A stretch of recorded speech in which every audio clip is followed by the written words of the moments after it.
It is 4 p.m. We're bringing developing news and the stories behind the headlines. This is Toricon of the Story Conference. I'm Ed Lingao. Some stories for watching this Monday, January 27. The Philippines remains largely unaffected by the U.S.'s temporary freeze on foreign aid. That's according to NEDA Chief Arsenio Balisacan and Foreign Affairs Undersecretary Ed De Vega.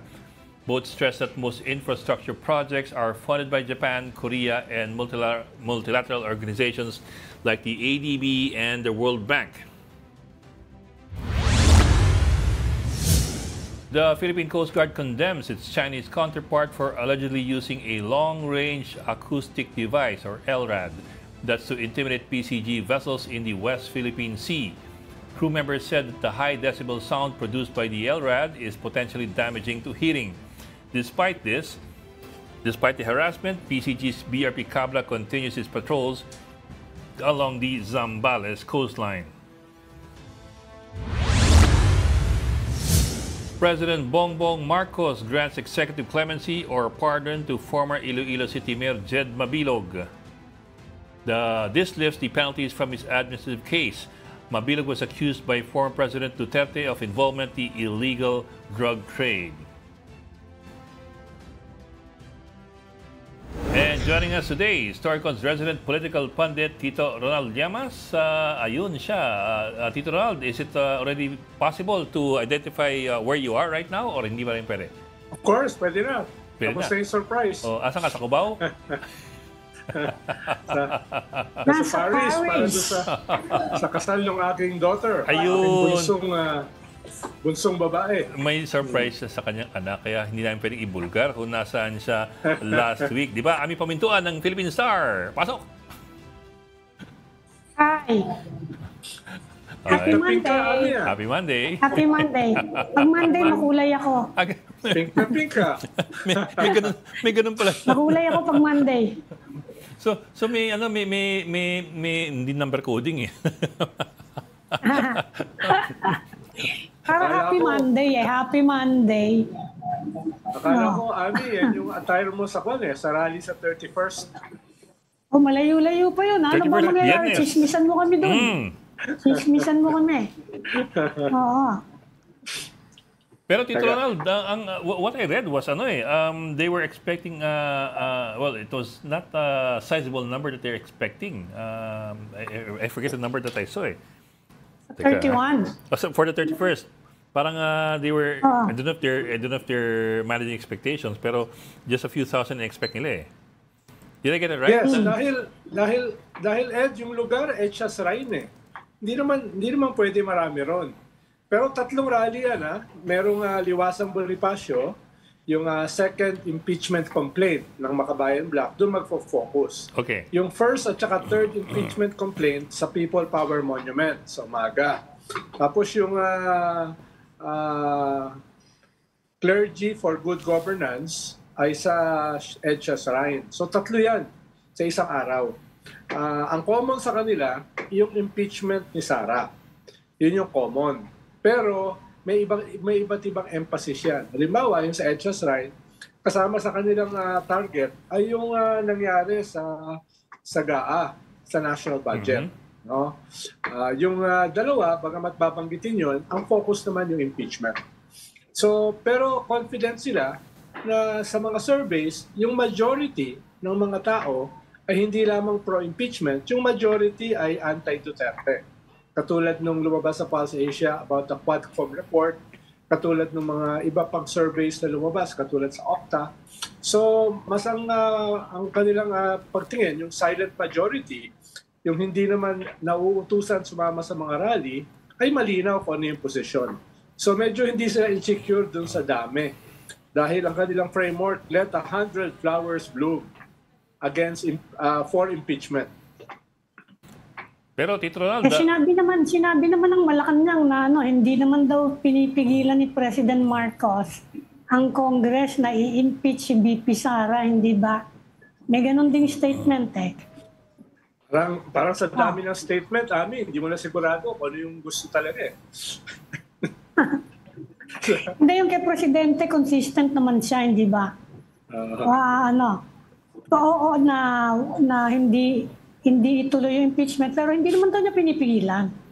Hindi message siya, ano. Pero ang kaibahan, Ami, yung tono eh. May mga panahon na talagang very vehement siya na wag na ituloy. May mga panahon na very soft siya doon sa hindi pagtuloy. Di ba? May mga panahon na mandate siya ng Kongreso at saka Senado eh. Katulad ng sinabi ni Juan Ponce Enrile. Hindi pwede yung pigilan. So, depende sa tono eh. No? Medyo nagbabago yung tono. Yung position, the same. Pero yung tono, nagbabago. But Ronald, I get what you mean that the numbers should not be a major consideration. Pero like it or not, I'm almost certain people are going to make comparisons, di ba? Especially given the imagery nung Iglesia rally, kahit pa paano, malaki-laki yun. And people are going to be looking at how big or small yung 31st rally is going to be. Yes, tama rin naman yun, Ed. Kung sinasabi lang nila, most people have made their judgment. Diba? Most people have made their judgment. Siguro merong bahagi ng mga mamamayan na yun na pwedeng mag-swing or undecided. Pero ang sinasabi nila, majority has decided. And most people do not go to rallies naman eh. No, ikaw lang yata, Ed, ang pumupunta sa rally eh. Ikaw. No, kami ni Ami, hindi kami pumupunta sa rally eh. No, mas gusto namin ni Ami nanonood na lang sa TV eh. 'Di ba? Ikaw, Ed, mahilig ka sa rally. Kaya sinasabi nila, karamihan naman sa mga tao hindi naman sumasama sa mga rally. No? Kami enjoy na kami sa popcorn. No? Tsaka sa konting beer. Di ba ikaw instigador? Ha? Ako pa.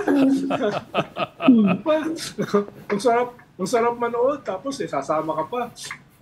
Paliligo ka sa pawis, traffic. By the way, it's a bit off topic eh, pero napapansin ko every year, nakikita ko yung sa May People Power Monument, yung parating may Goosey Peace Prize announcement doon. Oo nga. Ano ba yun? May connection ba yung People Power Foundation dun sa Goosey Peace Prize? Wala, South Korea yan. Ano ba yun? Hindi pala yung South Korea, that's Philippines. Filipino. Goosey is a former diplomat ata Sino ba si ni Ramos. Dating diplomat Sino ba si ni Goosey? Pinoy yan eh. Basta they've been every year for more than a decade already. I keep seeing that banner Goosey Peace Prize, parang Nobel Peace Prize daw ng Pilipinas. Oo nga. Hindi ko kilala kung sino si Goosey. So, I've always wondered, ano yung connection? Ba't dun parati? And they always get that side of the People Power Monument for their banner eh. Na pagkalaki-laki. I've always wondered kung may connection yung... But anyway. Alamin mo muna, Ed, kung sino si Goosey. Ngayon nga. Nag-google na dati yun eh. Dating diplomat yan po ni FPR. Well, not very high profile. Pero... high profile yung kanyang billboard sa EDSA. I know. Kaya, Saka ginagastusan niya yung mga yung from other countries, pinapupunta nila dito. Oo. okay. Mga awards niya. Parang mga billboard ni Wilbert Lee. Makikita mo kahit saan, di ba? Si Wilbert Lee. Okay. The Goosey Peace Prize was created by Barry Goosey. Yes.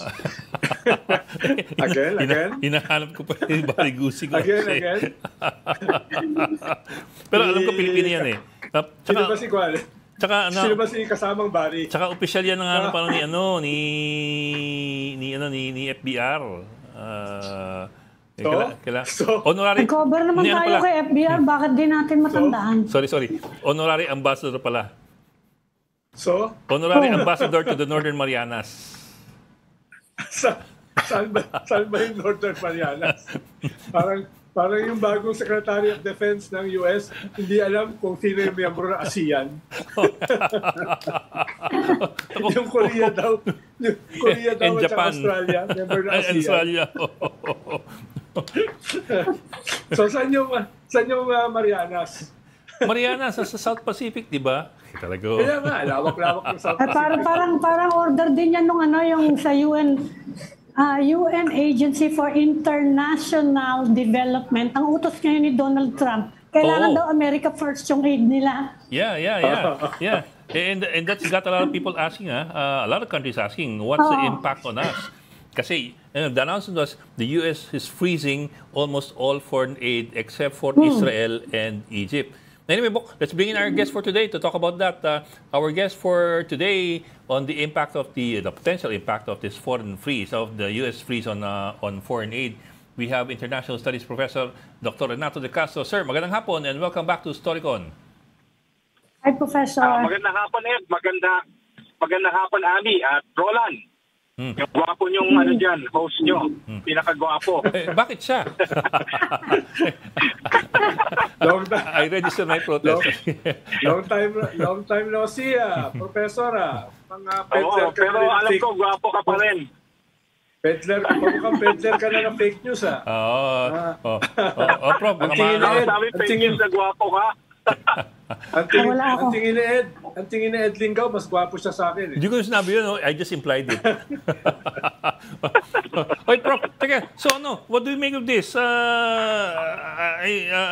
There's not much detail except for the exemption being Israel and Egypt, pero mukhang all the other countries, I suppose, including Taiwan, and of course the Philippines, tatamaan itong 90-day suspension, that's 3 months. How significant is it? Suspension, I think it's to review, no? But the Secretary of State has the right to file a waiver, which he did. So let's see if Secretary Rubio would file a waiver for the Philippines. Meaning an exemption. Or other countries that they deem important. Meaning, sir, an exception. Yeah, you can ask for an exception. Medyo delicate yan para sa US, Ed, in relation sa Pilipinas. Dahil may deficit tayo ng trade sa US by more than $10 billion. Ibig sabihin, nakikinabang yung US sa ating economy. Kaya, at yung aid na binibigay sa atin, ay nakakatulong doon. No? Kaya tama yung sabi ni Prof. Renato De Castro, review yan. Pero duda ako kung yan ay ititigil. Dahil medyo tatawaan ng US kung ititigil nila. Dahil ang laki ng deficit natin sa kanila, no? More than $10 billion. Professor, military aid lang ba yan o lahat-lahat yan? Kasi pati USAID frozen Ami, before we talk about U.S. assistance, economic or military, we have to understand why the United States provide assistance. The United States provide official development assistance because it serves American interests. Yes. Kaya napatanong ko kayo, ano ba exactly ibig sabihin ng America First? Kasi hindi ka naman pwedeng dito yun. Wala namang bansa ngayon na island in itself, di ba? Ano ibig sabihin ng America First when it comes to foreign aid? All countries have their national interest first, even the Philippines. All American presidents, from George Washington down to Donald Trump, has always think in terms of their country's interests. The only difference about Donald Trump is, of course, he is very vocal, very frank, and candid about this. All the things that American presidents have done are aimed to serve their interests. Right?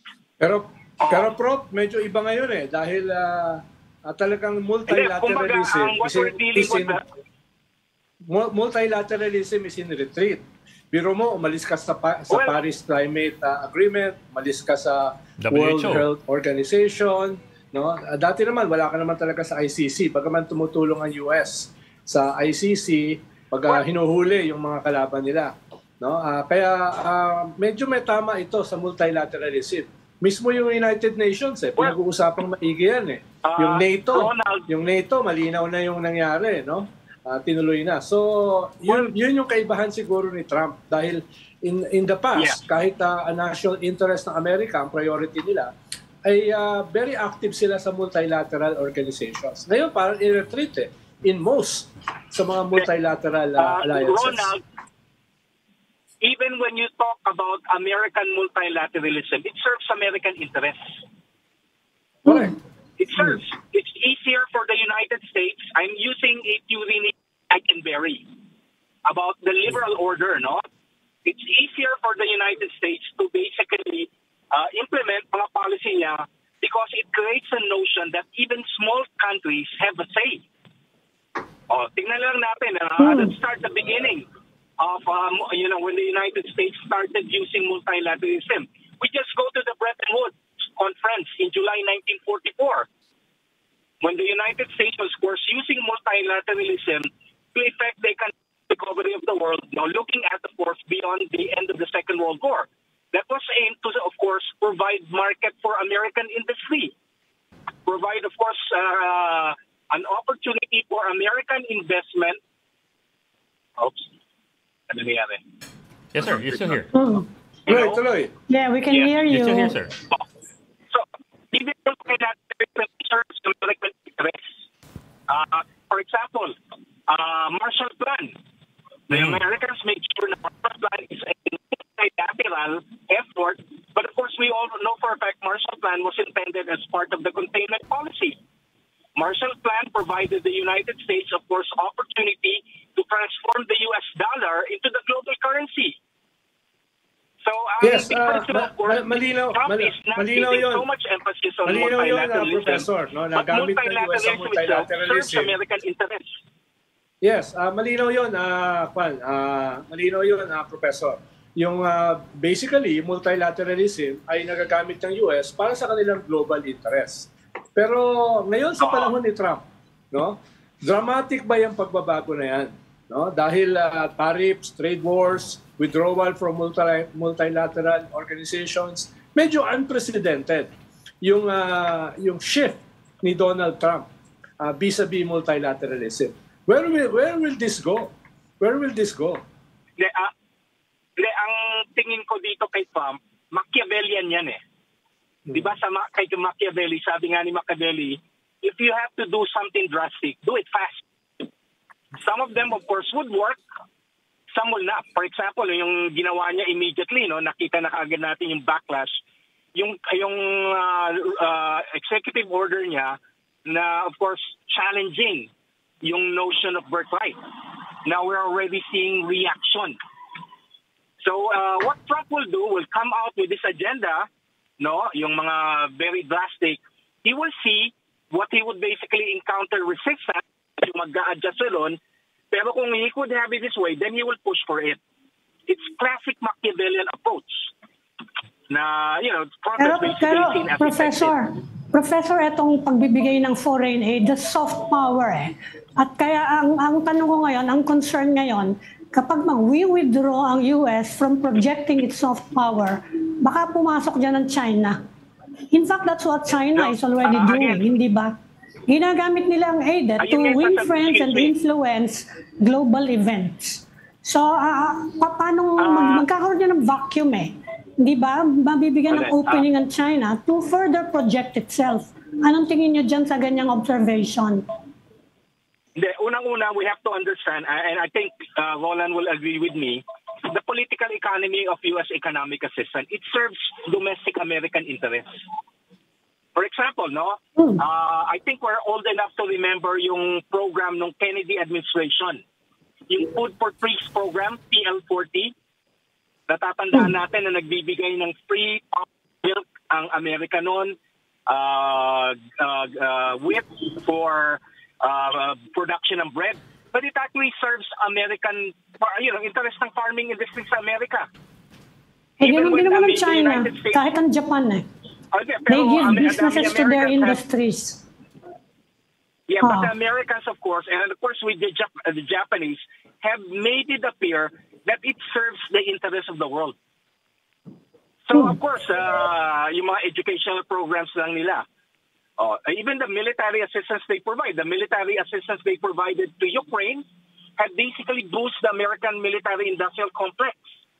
So I don't think that will stop because it actually serves American interests. They're just reviewing what would basically fit into the agenda of the current administration. But sir, doesn't it also serve the U.S. interest? I mean, we've seen this in the past as well. The U.S. also projects its power by supporting allies and supporting, in other words, keeping the neighborhood stable is in in the U.S. interest.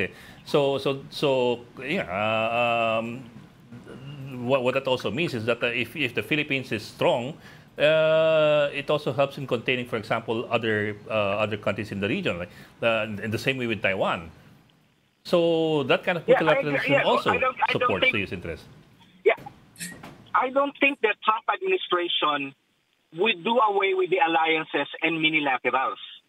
Ryder Angonia, of course, is an old issue between the United States and allies, even during the Cold War, the issue of burden sharing. Mm-hmm.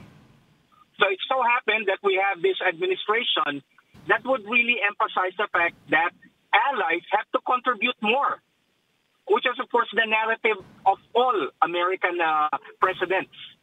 No, ever since, of course, when nag-start kay Truman, when they formed NATO, always the issue there, except now, of course, he's more forceful than his predecessors.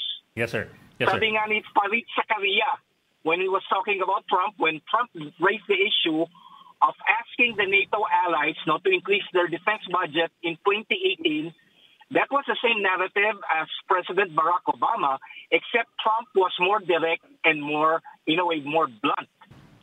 Sir, let me reframe the question.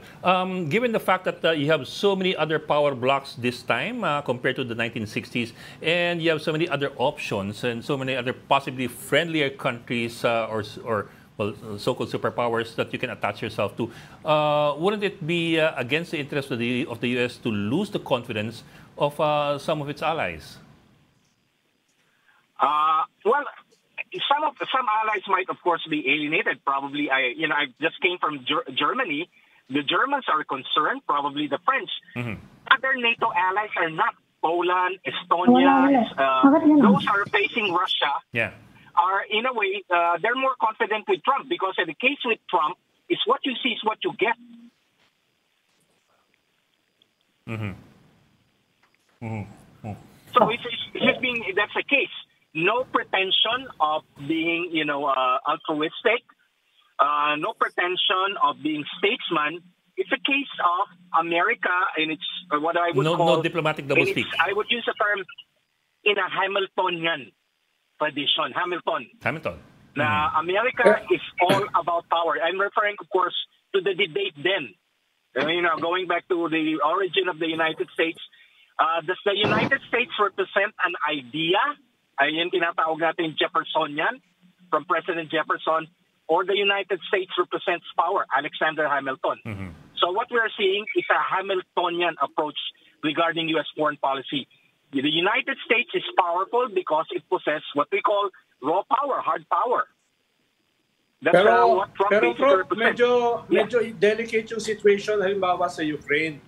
Dahil kahit nakapag-scale up na yung mga NATO countries ng more than 2% sa kanilang defense spending, yung impact niyan hindi ganun kabilis.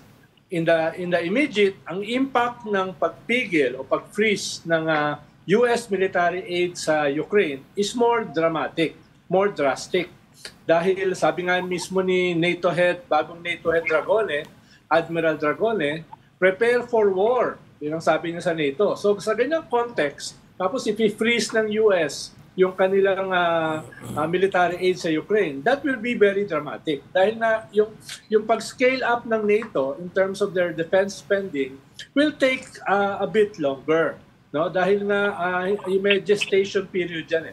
Kaya sa context ng Ukraine, medyo delikado.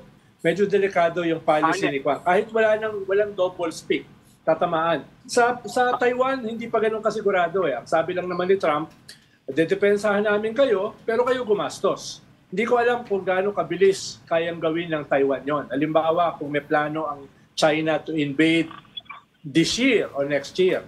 So, yung mga statement ni Trump, tama yung sabi nyo, walang double speak, pero meron niyang impact. No? Dahil nga, it sends the message to the other side na baka pwede na namin gawin ito. Okay.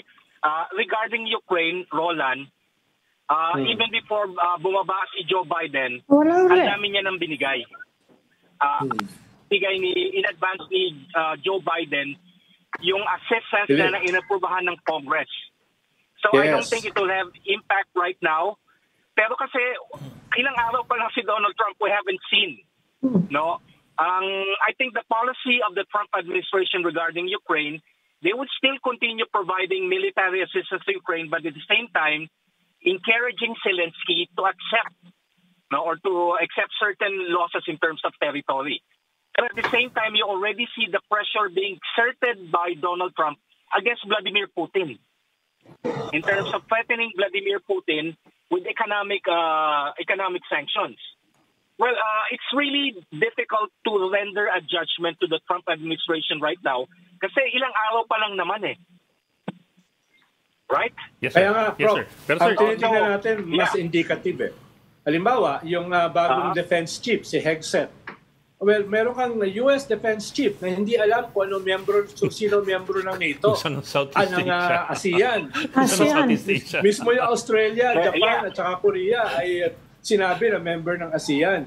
Di ba may problema yan, kahit indicative man lang, na yung bagong defense chief ay medyo kapos sa pagkakaunawa dito sa dynamics, dito sa ating region, which is now the hub of the world.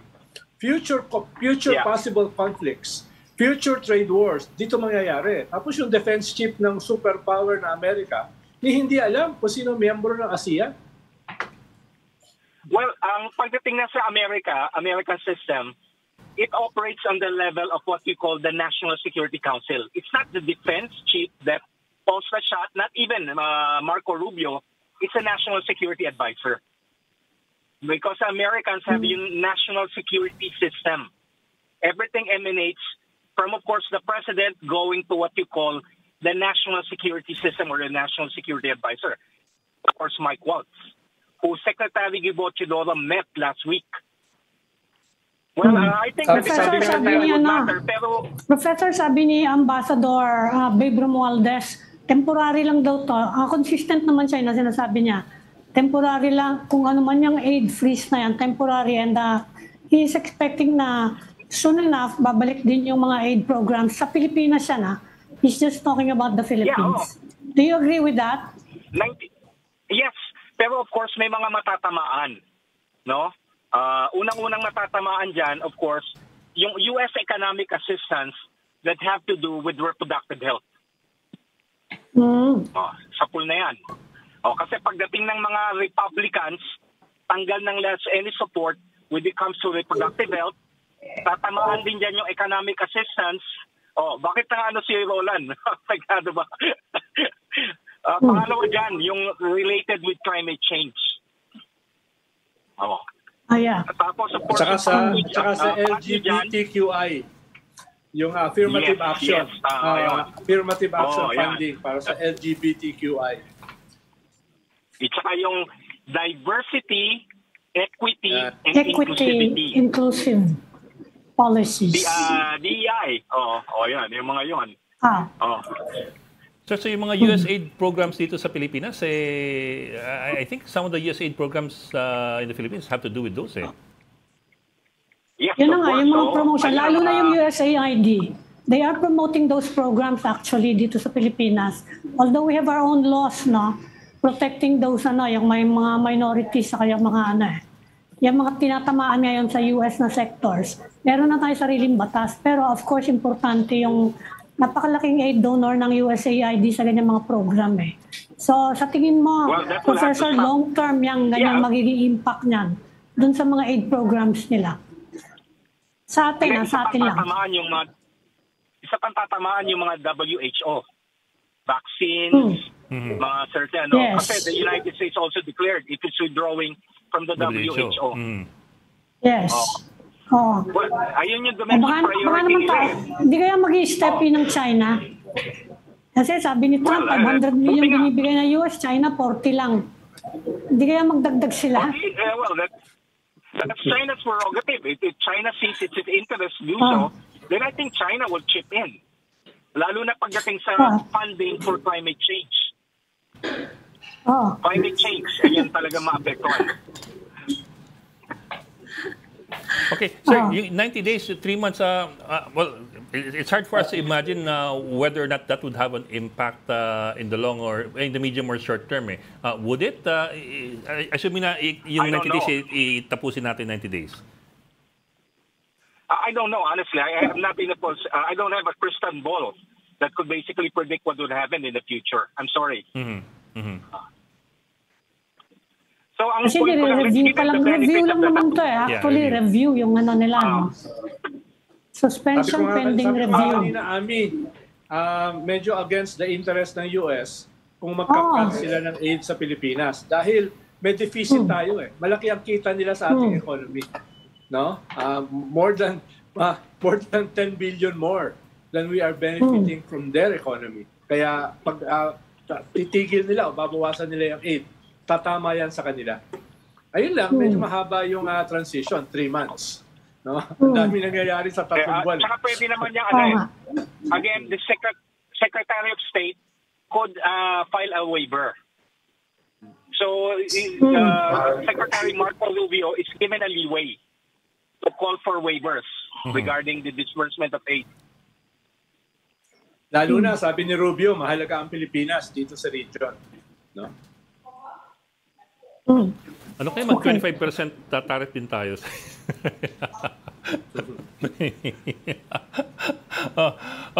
Mga Bok, any more questions for Professor De Castro? Okay na. Okay, Professor De Castro, maraming salamat for joining us this afternoon. Thank you po. Thank you very much. At again, binabati ko ang Thank you, pinakagwapo dyan sa Professor. Channel 5. Ay, thank you, sir. Salamat, Prof. Salamat. Next time na mag-guest ka, sabihin mo, pinakagwapo si Ed Lingaw. Joke lang yun, gano'n, no? Ay, talaga. Mga sutil kayo. Maraming salamat, sir. You're watching StarCon on One News. We just need to take a break. We'll be right back.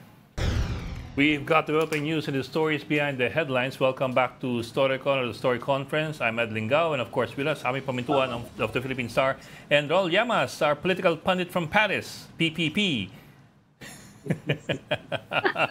Talaga naman, Walang luso talaga eh. Bok, Lamig dito, lamig. talaga? Dito mainit na eh. Bok, may papakita ko sa inyong video mainit na nakita ko kanina sa feed ko.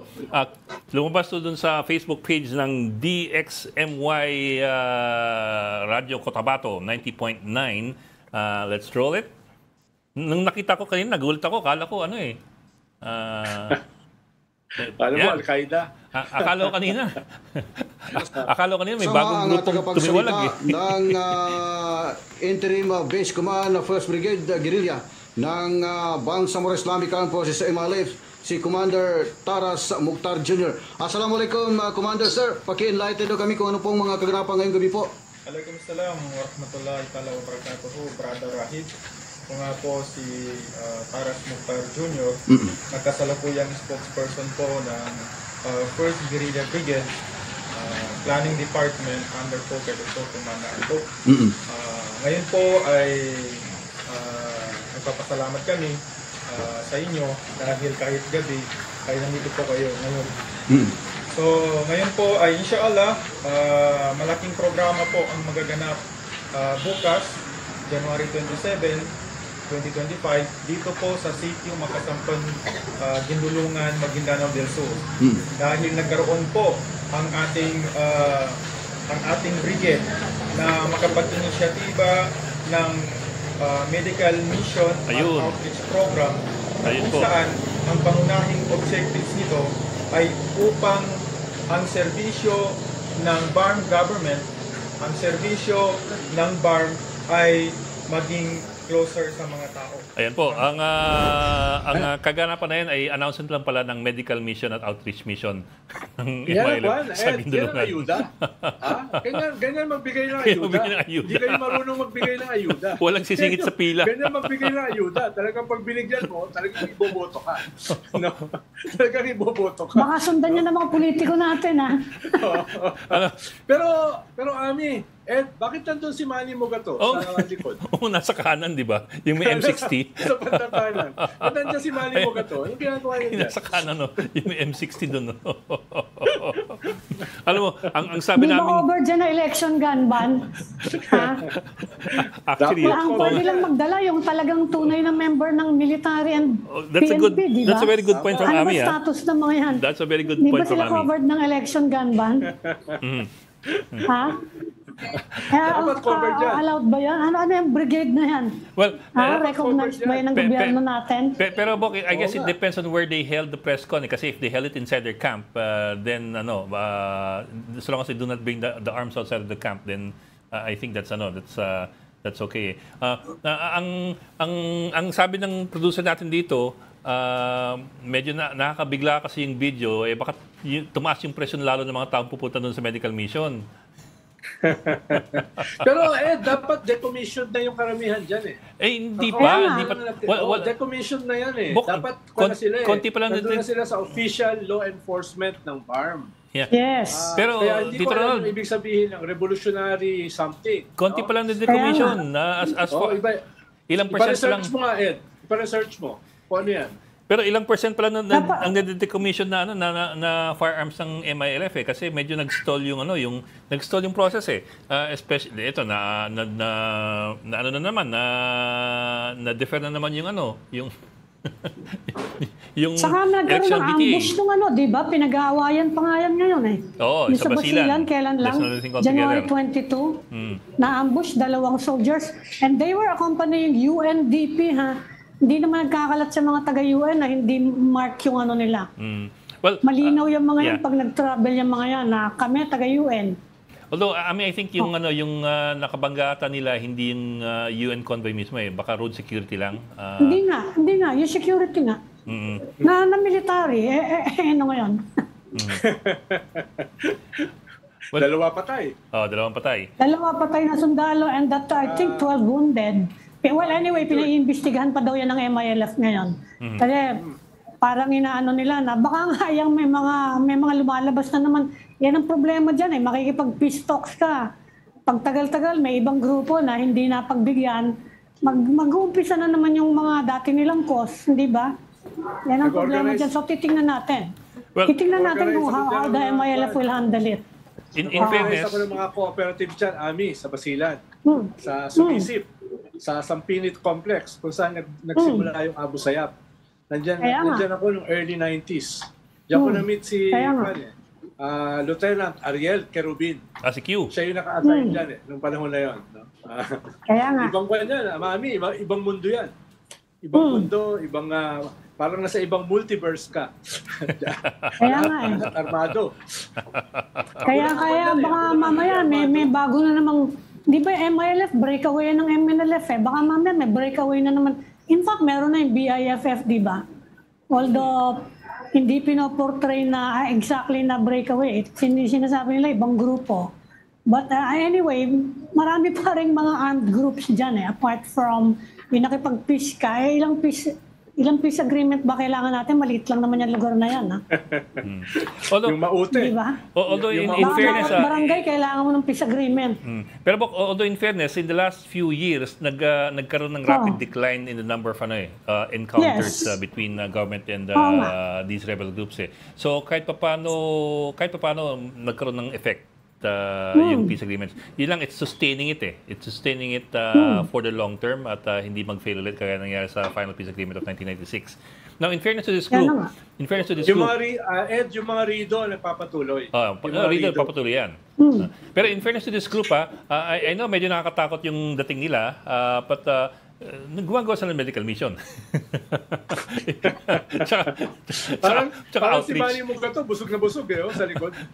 yun lang medyo nakagimbal lang sa your usual viewers na ang announcement, ang press ko ng medical mission, ganyan yung dating. So, yan yung matinding ayuda. Yan ang akap talaga. Hindi ba dapat pag kailangan mo ng armed escort, hihingi ka dapat sa military or police? Yan yung lawful, yan yung legitimate na, yan yung allowed ng gobyerno natin to carry firearms para sa mga operations ng gobyerno. Lalo ngayon, election ngayon eh. It's election period. Starting January 12, ilan na hundreds and hundreds of people have been arrested for violating the gun ban. Lalo na, kasama yung mga may mga lisensya ha. Hindi lang daw nila alam na ano. Kahit meron kang permit to carry, basta wala kang exemption sa COMELEC. Ay, meron diyang election ngayon. Diba? At yung mga grupo na yan, parliamentary MILF, elections. Yung mga MILF, may kalaban sila na ibang mga grupo, partido.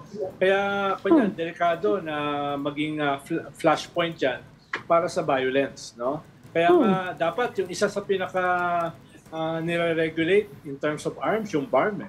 Dahil karamihan ng tao dyan, armado. At hindi lang sila armado. Talagang yung armas nila, hindi pang police enforcement. Talagang ginagamit talaga nila. Kaya, at yung BARM, under na yan ng government natin, kahit meron silang autonomy. Yes. Oo. Autonomous lang. Hindi naman sila exempted from especially since their elections is being supervised, yung BARM parliamentary election is being supervised by the COMELEC. Kaya may jurisdiction dyan dapat ang COMELEC, which is enforcing a gun ban. Diba? Tama. Itanong natin kay Chairman Garcia. Oo nga, masakit na ulong Chairman Garcia sa dami ng ano. Nagpiprint pa siya ng bagong balota. Inumpisahan na ngayon, inumpisahan na. Sabi ng Supreme Court, di na daw sila mag-i-issue ng mga TRO na pwedeng maka-apekto ng ballot printing. Isa sa mga istorya yan ngayon, tinanggal na ng COMELEC yung printing from Miro para mapabilis. Lahat National Printing Office na ang gagawa. Yan yung istorya ngayong araw. Kaya tuloy-tuloy na yung ballot. Para lang daw umabot kasi delayed sila by I think 2 or 3 weeks eh. Yan. Okay. Kaya puro National Printing Office na yung gagawa niyang printing ng ballot natin. Ed, may bago ba ang PCIJ tungkol sa campaign spending?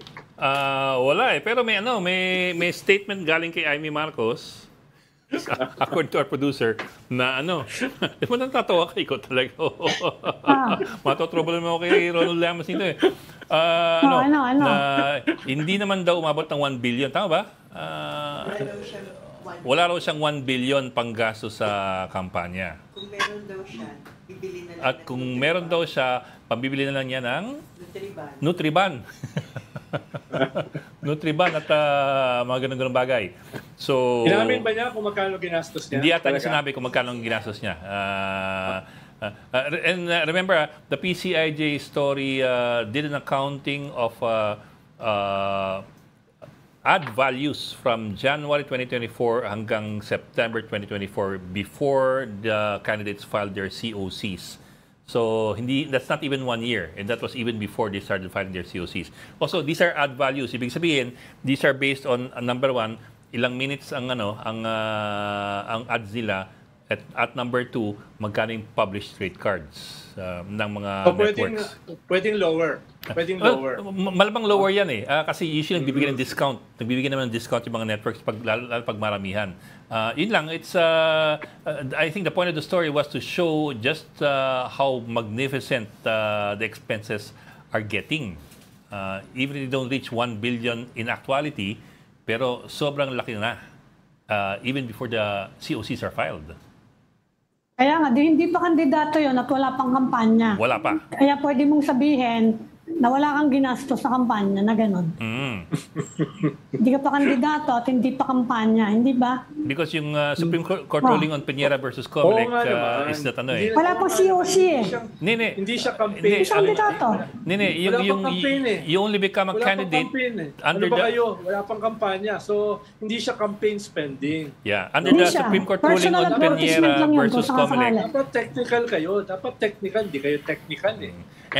Under the Supreme Court ruling on Peñera versus COMELEC in 2009, you only become a candidate based on the 1991 synchronization law once the campaign period starts. Not even yung filing ng COC. Hindi yung filing ng COC, yung kampanya mismo ang simula. Talaga. Kaya wala nga daw premature. Meron Huwag tayong yung problema tawagin sa pa. comprehension, ano? Oo, huwag yung But tawagin that's the, campaign spending. but- Tawagin nyo, premature campaign spending. Hindi nga daw Sabi nga ni Ami. Si Ami may sabi nun si Ami binawi natin. Wala Si Ami nga ang daw sabi. premature. Meron tayong comprehension problem, di ba? No such thing as premature. Yung premature ang wala. But that's because of the 1991 synchronization law. Nire-define ng 1991 law na yan yung definition ng Marunong ka candidate. naman mag-English, Ed. Ano ibig sabihin ng premature? Pati yung pagbubuntis may premature.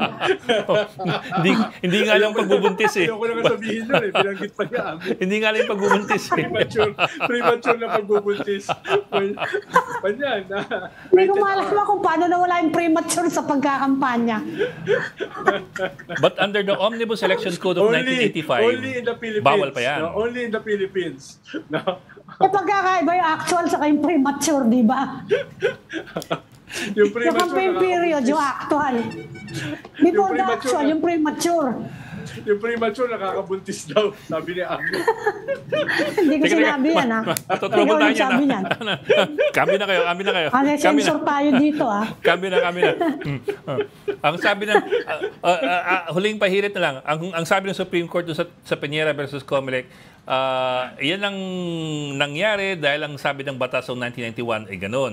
So kung ayaw natin ng ganun, baguhin natin o amyendaan natin ang 1991 synchronization law. Until that happens, we're stuck with that. Question lang is, will Congress want to amend that? Kasi with that law, they can Makikinabang sila campaign. dyan. They can campaign forever and ever before before the campaign really starts. Actually, masama din sa kanila yan, eh. Kasi lumalaki yung gastos nila, eh. Di ba? I think it's in their interest to shorten the period of campaigning, eh.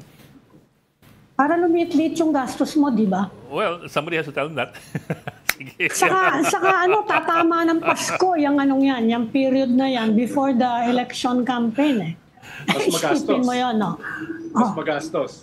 Mas magastos yun, eh. Actually, siguro kapag gano'n ang argumento sa kanila, baka sakaling maamendahan yan, ayaw nyo ba lumiit yung kampanya nyo? Ilan ba sa inyo bilyonaryo? Pero Ami, kailangan mong maunawaan, money that you don't spend is not money. It's just a piece of paper. Oo nga, meron naman doon akap. Nag-enjoy sila. Hindi. Nag-enjoy sila Tito na Ronald, gumastos para sa premature campaigning. Ang kailangan Hindi ang mo campaigning maunawaan, na inawin natin. Hindi yan gumastos, election mamigay. campaign. Oo, Hindi sila premature. gumagastos, namimigay sila. Oo. Namimigay ng pera natin. Kanya nga. Pero Tito Ronald, gusto nila eh. ang kailangan mo Gusto nila maunawaan, money that is not yours is easier to spend. Of course. Oo. So long as nga. you get your donors in line, then Oo. Kaya baliw-baliw wala yung baliw-wala yung Overtime na tayo. Sige talaga. Okay, happy Monday sa inyong dalawa. Thank you for joining Sargon today. Aming pamintuan ng bossing ng Philippine Star at Tito Rol Llamas, ang bossing ng Paris. Okay, Ang just second premature political pundit. Premature. Okay, just again tomorrow 4 p.m. for the Sargon. I'm Ed Lingao. We have One News all sides all the time. This is the Story Conference Group or the Storycon Group.